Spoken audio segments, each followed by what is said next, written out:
Hello दोस्तों, कैसे हैं आप लोग। आई होप आप सभी अच्छे होंगे।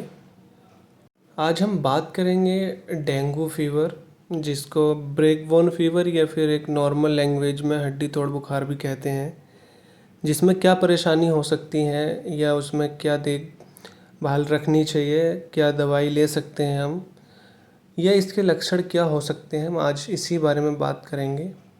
देखिए, डेंगू को ब्रेक बोन फीवर या हड्डी तोड़ बुखार इस वजह से कहा जाता है क्योंकि डेंगू फीवर होने के बाद मरीज़ के जोड़ों में बहुत ज़्यादा दर्द रहता है, जिसकी वजह से उसको ऐसा लगता है कि जैसे हड्डी टूटने पर दर्द होता है उसी तरीके से मरीज़ को फील होता है।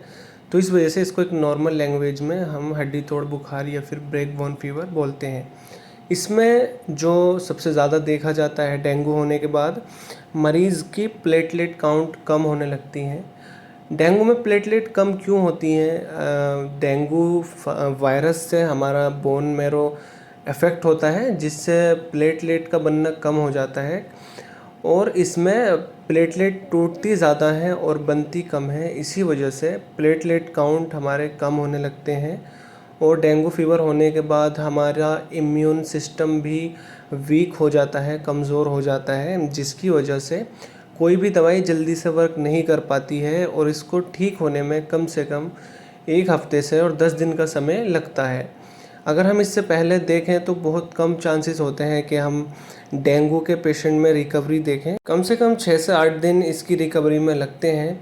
अगर हम बात करें कि कितनी प्लेटलेट तक हम दवाई चला सकते हैं या किस हद तक प्लेटलेट कम हो जाएं जबकि हम प्लेटलेट लगानी पड़े, तो इस टॉपिक को अगर हम देखें तो देखिए, इसमें जो सबसे मेन चीज़ रहती है, जब तक पेशेंट को कहीं से ब्लीडिंग नहीं हो जाती है डेंगू में, मतलब लैट्रीन में खून, पेशाब में खून या फिर मुंह से खून आने लगे प्लेटलेट की कमी की वजह से, तो उस वक्त पर हमें प्लेटलेट लगाना लाजमी हो जाता है। और लेकिन जब तक ब्लीडिंग कहीं से नहीं होती है, प्लेटलेट की क्वांटिटी समथिंग 40,000 मतलब 40,000 50,000 रहती है, तो हम उसको टैबलेट या सिरप से पूरा करने की कोशिश करते हैं और ज़्यादातर केसेस में हम दवाइयों से ही इसको पूरा कर देते हैं। लेकिन जिन मरीज़ों में प्लेटलेट सही से नहीं बढ़ पाती हैं, 10-8 हज़ार प्लेटलेट रह जाती हैं और ब्लीडिंग स्टार्ट हो जाती है, तब प्लेटलेट लगाना ज़रूरी हो जाता है क्योंकि उस वक्त पर दवाई हमें काम नहीं कर रही होती है, हमें बाहर से प्लेटलेट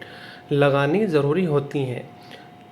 लेकिन अगर हम सोचें कि प्लेटलेट कम होने की वजह से ब्लीडिंग क्यों होने लगती है, तो देखिए, प्लेटलेट का काम होता है ब्लड को ठीक से जमाए रखना, और अगर जब प्लेटलेट कम होंगी तो हमारा ब्लड ठीक से नहीं रुकेगा और कहीं ना कहीं से ब्लड बहने लगेगा।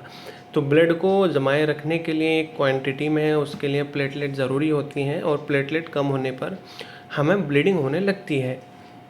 और जो हमने अभी पीछे बात की थी कि डेंगू को ठीक होने में 1 से 2 सप्ताह या नॉर्मली 6 से 8 दिन का टाइम लगता है, ये उसका चार्ट है। हम देख सकते हैं कि इसमें डेंगू जो है 3 तरीके से पॉजिटिव आता है, IgM, IgG और NS1, जो कि ये डेंगू के 3 पार्ट होते हैं। ये टेस्ट कराए जाते हैं और उसमें देखते हैं कि पेशेंट में कौन सा वायरस पॉजिटिव है, या NS1 है या IgG है या कि IgM है, या किसी पेशेंट में 2 वायरस या जैसे NS1 या IgM एक साथ पॉजिटिव आते हैं। तो इसको देखने के लिए हम डेंगू सेरोलॉजी का टेस्ट कराते हैं। देखिए, वैसे तो डेंगू का कोई स्पेशली ट्रीटमेंट अभी तक नहीं आया है कि कोई स्पेशल इंजेक्शन ऐसा हो जिसको डेंगू के लिए बनाया गया हो। डेंगू को हम सिम्टोमेटिक ट्रीटमेंट से ही ठीक करते हैं, लेकिन प्लेटलेट के लिए कुछ स्पेशल मेडिसिन आती हैं। जैसे अगर आयुर्वेद में हम देखें तो हिमालय की प्लाटेंजा सिरप आती है, और अगर हम एलोपैथ में देखें तो कैरिपिल नाम से टैबलेट फॉर्म में भी आता है और सिरप के रूप में भी हम दवाई ले सकते हैं, जिसमें सॉल्ट होता है। Carica papaya leaf extract syrup, जिसको अगर टैबलेट के रूप में हम लेंगे तो एडल्ट में हम इसको दिन में 3 बार एक एक टैबलेट दे सकते हैं, और अगर सिरप के रूप में देखें तो 1 से 2 चम्मच हम दिन में 2 से 3 बार दे सकते हैं। तो अगर किसी पेशेंट को डेंगू हुआ है तो उसको पानी ज़्यादा पीना चाहिए, क्योंकि सबसे ज़्यादा पानी की कमी होती है डेंगू में, जिसकी वजह से डेंगू बिगड़ने के खतरे रहते हैं। तो हमें इसमें पानी का जो है ख्याल रखना चाहिए, पानी की कमी नहीं होनी चाहिए।